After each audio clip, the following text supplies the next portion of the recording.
तर नमस्कार माझ्या विद्यार्थी मित्र मैत्रिणींनो, तर परत तुमचं आपल्या व्हिडिओमध्ये स्वागत आहे. आज आपण आणखी एक प्रश्न बघणार आहोत जो JNPSCच्या पेपरमध्ये आला होता. ठीक आहे, काय म्हणताय, एक इंजिन 1 तासात 84,500 लिटर पाणी बाहेर काढते म्हणते. जर त्या इंजिनने एका दिवसात 10 तास काम केले तर 5 दिवसात ते किती लिटर पाणी काढतील? पहिले आपण जे दिलंय ते लिहून घेऊ. काय म्हणते, 1 तासात, ठीक आहे, तो किती काढतोय?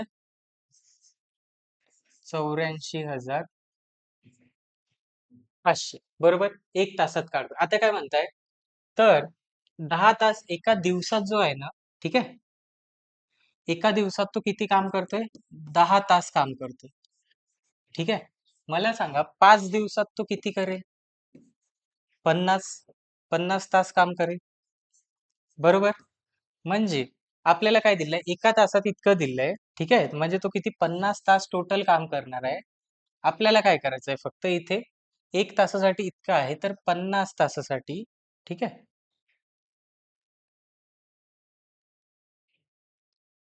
50 तासासाठी किती?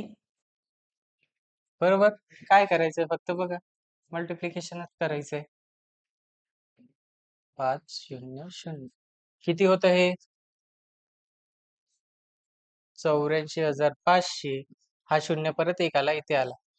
5 0 0 0, 5 5 25, 5 2 कॅरी, 4 5 20, 22, 2 5 8 40, 42.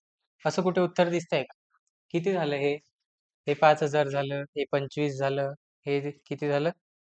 25,000, हे 2 लाख, आणि हे 44, म्हणजे किती? 42.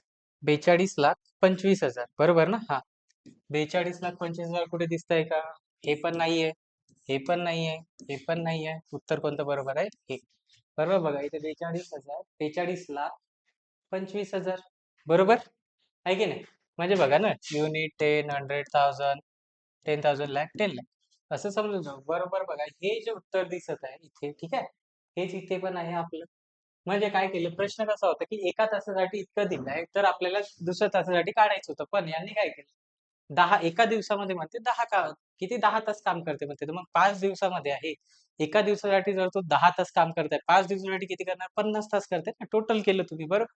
तर असा सोपा प्रश्न होता, स्क्रीनशॉट काढायचा असेल तर काढून घ्या. ठीक आहे, आणि तुम्हाला पेपरला खूप कमी दिवस बाकी आहे, आणि तुम्हाला जर काही डाऊट असेल तर कमेंट सेक्शन मध्ये नक्की विचारा, आम्ही तुमची हेल्प करूयात. ठीक आहे, कंटिन्यू पास्ट इयर पेपर वगैरे येतील, क्वेश्चन्स पण येतील. ठीक आहे, तर भेटूयात पुन्हा एकदा दुसऱ्या व्हिडिओ. Bye bye.